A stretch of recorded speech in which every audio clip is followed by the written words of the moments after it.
Often, confusion and disagreement can occur between a person working from home and the home office because there isn't a clear set of rules about how their work will be monitored and how they'll communicate with each other.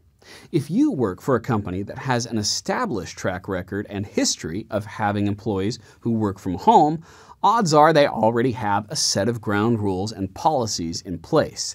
If so, then it's wise to take a moment and read those policies once or twice so that you understand what's fully expected of you. If you come across something you're unclear about, take a moment and ask your supervisor a few questions to ensure that you're on the same page with them. However, many companies are in the process of transitioning to having employees work from home, especially smaller businesses. In these situations, they may lack clearly established ground rules. If that's your situation, I recommend scheduling a meeting with your supervisor to go through and find out what they expect from you while you're working from home. Here are a few areas that you might want to discuss with them to get some clarity about what they want from you. First, have a conversation about your working hours. What hours of the day do they expect you to be online and available? Many of those who work from home are on salary. If that's your case, you likely have greater flexibility in your schedule. Yet, there may be an unwritten rule from your company about when they want you to be available. Find out if there's any expectation about the hours when they want you around. If that overlaps with your personal schedule, ask how often they expect that conflict to occur. Also, email response time is a common area of confusion. If your supervisor sends you an email, what is their expectation as to how soon you will reply to that email? This is because when everyone shares the same workplace, you can see whether the coworker is at their desk. But when you're at home, they may wonder why you haven't replied as soon as they would have hoped.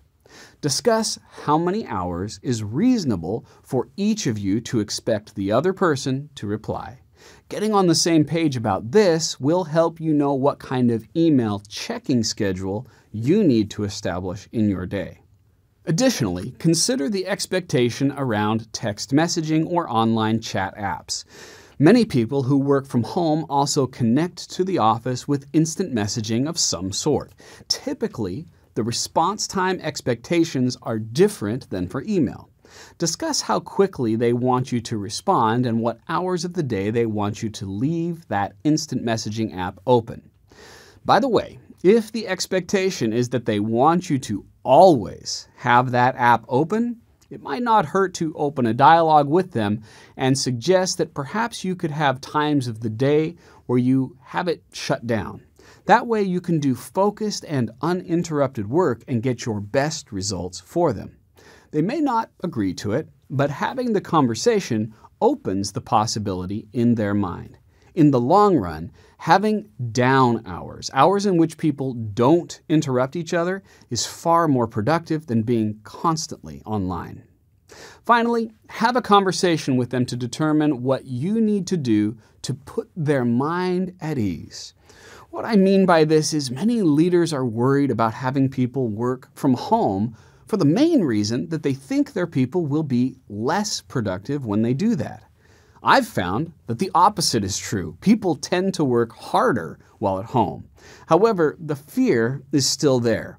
You could ask your supervisor a question like, "How will you evaluate if I'm a good worker for you?" Put it in your own words. We're just trying to figure out what's the criteria that they have that determines if you're an effective employee while working from home.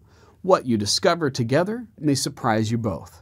Taking a little time up front to establish these ground rules and expectations with each other will go a long way toward increasing productivity and reducing conflict in the future.